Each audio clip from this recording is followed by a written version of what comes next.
Sarah, how long have you been at this location? I've been here since December 15th of 2006.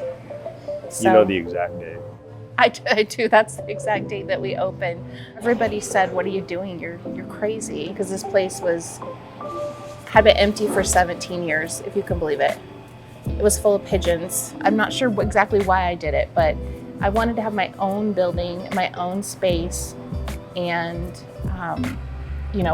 decorate it the way I wanted to, and try and kind of make it the way that I wanted it to look. When you created this idea to have this cool, trendy, neat gathering place, I mean, what was behind that?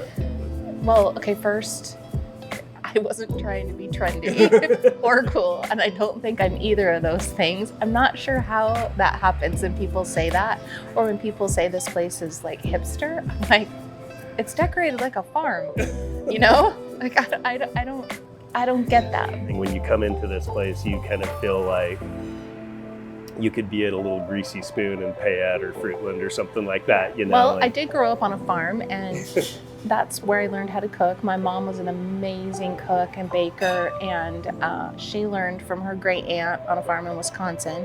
So you do have some of that weaved into your family, because the amazing items in that case over there didn't just come out of thin air. I mean, you had those. Are they family recipes? Some of them, and some of it is that I used to be one of the main bakers, and so obviously I spent a lot of time by myself in the middle of the night back there, and that's when you do your best thinking.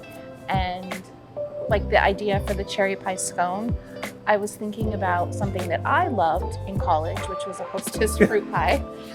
And a late night snack. And I thought, how can I turn that into a scone? And so I thought, well, I'm gonna go get some cherry pie filling and see if I can do it. And I did. And then it just naturally progressed to like, I can make this with apple. Wait, I can do coconut. And I could pretty much make anything into a scone. I'm fairly confident. I mean, you can just make regular brownies, but why not do something special? Yeah, throw a little coffee in there or something. I mean, you grew up in Idaho. What is the growth, other than naturally there's more people and more customers, there's also more competition.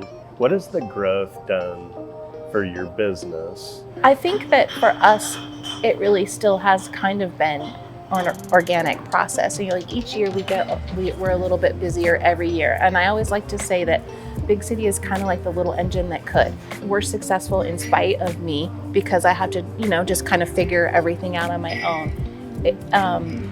It's been harder to get employees, especially in the kitchen, just because we do have so many restaurants now. I think back to the day when we were in college, there was only a handful of places really to pick from. Well, if I could buy stock of Big City Coffee, I would. I can tell you that right now. And I know you're so close to it, you probably don't see it, but you've done an amazing job. I think that having a restaurant, it is completely a labor of love, mostly labor.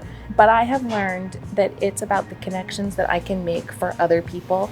And I have seen that happen here so many times, especially with the kids that work here. Probably keeps you going. I mean, for me it does, working with young people, and kind of brings things full circle, Mm-hmm.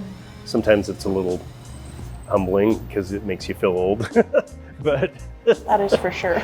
But it's probably what makes it most fulfilling, because anything that's worth anything is not easy, and it's hard as heck, and it shows in the product, and it shows in the people that you surround yourself with. So thanks for letting us come in and chew on your ear and hear about your business, eat your food, and drink your drinks.